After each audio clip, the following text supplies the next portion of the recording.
Halo Sobat Cuan semua, kembali lagi bersama gue Ferry Irwandi dan kali ini kita akan kembali membicarakan soal UMKM. Kalian sadar gak beberapa hari lagi, beberapa waktu lagi kita akan memasuki bulan Ramadan. Ya, bulan penuh hikmah.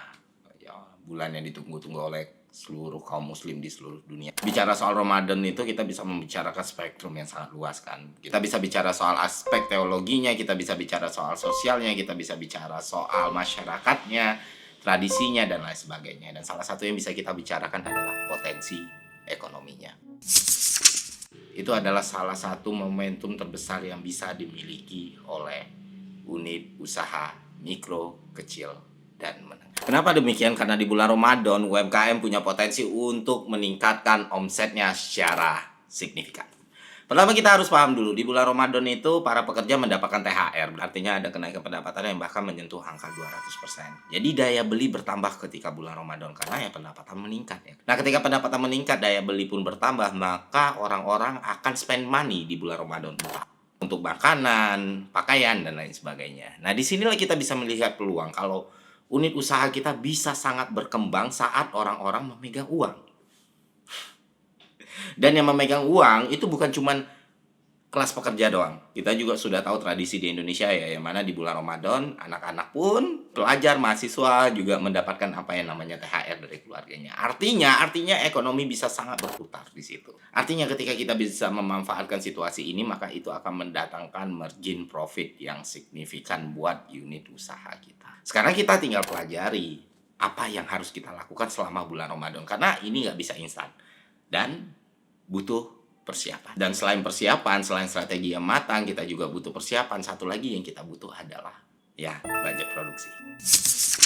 Lalu bagaimana cara menyiasati budget produksi ini? Berdasarkan dengan apa yang terjadi selama ini dan fenomena selama ini, kita bisa bilang nggak semua UMKM berhasil menyiasati budget untuk menghadapi bulan Ramadan dan Lebaran.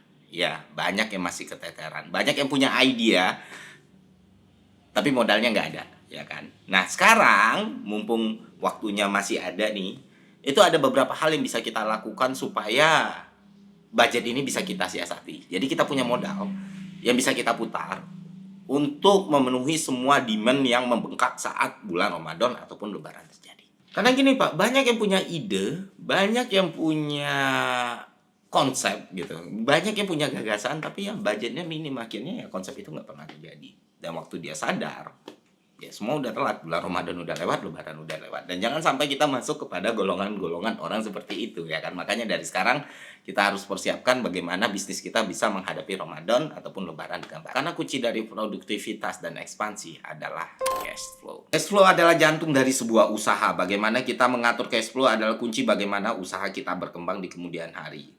Nah, gue sekarang bakal ngasih tips ke kalian semua mengelola cash flow bisnis agar UMKM dapat terus meningkatkan produktivitas hingga ekspansi. Pertama, kita harus mencatat anggaran. Ya, jangan sampai kita lalai soal ini. Kita harus tahu benar di mana pos pemasukan, di mana pos pengeluaran, berapa omset harian, berapa margin yang kita dapat. Biasakan mencatat dalam berbisnis. Itulah bahkan saking pentingnya ada profesi yang namanya akuntan kan.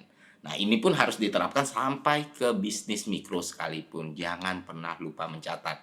Karena semua solusi ataupun masalah akan kita temukan di situ nantinya. Kalaupun ada masalah bisa kita antisipasi, kalaupun nggak ada solusi bisa kita gunakan. Setelah kita mencatat, lalu buat laporan keuangan. Ini ya, dan gue nggak perlu ngejelasin lagi apa fungsinya laporan keuangan untuk sebuah bisnis ya. Karena ini sangat-sangat krusial, sangat-sangat fundamental. Laporan keuangan bisa jadi bahan evaluasi lu selanjutnya. Laporan keuangan juga bisa jadi salah satu faktor yang menentukan orang berinvestasi pada usaha lu atau enggak. Jadi jangan pernah malas buat laporan keuangan. Dan jangan pernah lupa buat laporan keuangan yang jujur, karena ya itu yang menggambarkan bagaimana bisnis lu berjalan. Lalu selanjutnya lu bisa evaluasi pengeluaran lu bisa pisahin mana yang berguna, mana yang enggak, mana yang seharusnya lu spending, mana yang enggak. Di situ lu bisa adjust lagi sehingga lu bisa mendapatkan margin yang lebih baik kalau lu bisa mengatur pengeluaran dengan lebih baik. Terakhir, sebagai pelaku bisnis, apalagi bisnis kecil menengah ya, lu harus bisa klasifikasiin, bagiin antara kebutuhan dan keinginan lu. Jangan sampai lu sebagai manusia nih, ya kita tentu punya keinginan dan nggak ada salahnya memenuhi keinginan, tapi ingat bisnis kita baru berjalan dan kadang memang harus ada kompensasi yang kita terima supaya bisnis ini semakin berkembang. Salah satunya ya dengan menahan keinginan. Jadi biasakan membelajarkan sesuatu berdasarkan kebutuhan lu sendiri. Jadi dengan itu ya cash flow lu akan lebih baik. Jadi dengan pencatatan anggaran, dengan laporan keuangan, dengan evaluasi pengeluaran, serta lu tahu yang mana kebutuhan dan keinginan, itu akan sangat berpengaruh pada cash flow yang lu miliki. Dan setelah cash flow lu membaik, maka ya, dan terakhir lu bisa cari pembiayaan yang tidak memberatkan dan tidak punya resiko yang besar gitu, ataupun yang akan merugikan lu. Lu bisa pakai produk-produknya Coinworks. Misalnya kayak USB atau bagi hasil, atau produk pinjaman yang lain yang emang cocok sama profil diri lu dan profil perusahaan lu. Dan ya so far ya banyak yang sudah melakukan itu gitu loh. Jadi ya mereka punya modal yang cukup, terus diputar, dan ternyata itu win-win solution bagi setiap orang. Nah, sekian catatan bisnis kali ini. Sebentar lagi kita akan menghadapi Ramadan. Semoga kita akan mendapatkan kebaikan di bulan yang penuh rahmat tersebut. Oke, sekian dari gua. Semoga konten ini bermanfaat. Sampai jumpa di catatan bisnis selanjutnya. See ya.